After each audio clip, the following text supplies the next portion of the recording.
Hello guys, good morning. Dahil gumawa ako ngayon ng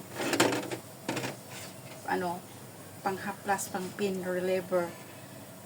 Nakita ko lang ito doon sa sa isang vlog. Ay tatlong ingredients lang siya. Okay?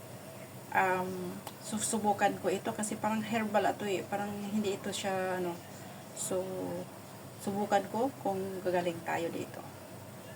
Ito siya, olive oil. Tapos, olive oil siya. Turmeric.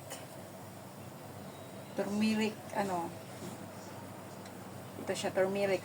Pero pwede rin siyang, meron din siyang turmeric na yung parang luya. Tapos, pwede rin yun. Tapos ito, ang ginawa ko ay luya. Ayan. So, ito ang ginawa ko ngayon. Titignan natin ko. Kasi ito parang herbal style nito. So, subukan ko ito. Kasi mahilig kasi akong yung magmamassage.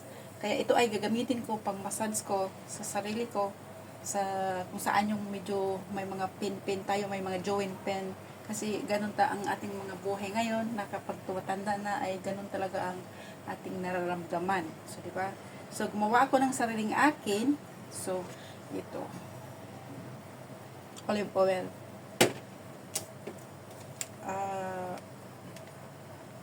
Turmeric. And then, ito.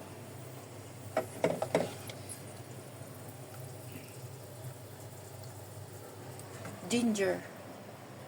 Tinatadtad ko ang ginger na mabuti. So, kaya yan ang yan. So, okay. Nakikita nyo ngayon ang bago kong pabango.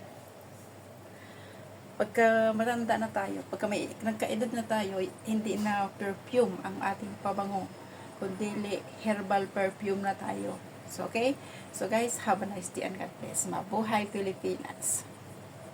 Welcome to Rosalie Rose Vlog. Okay? Bye-bye. Subscribe my YouTube channel. This is Rosalie Rose 13.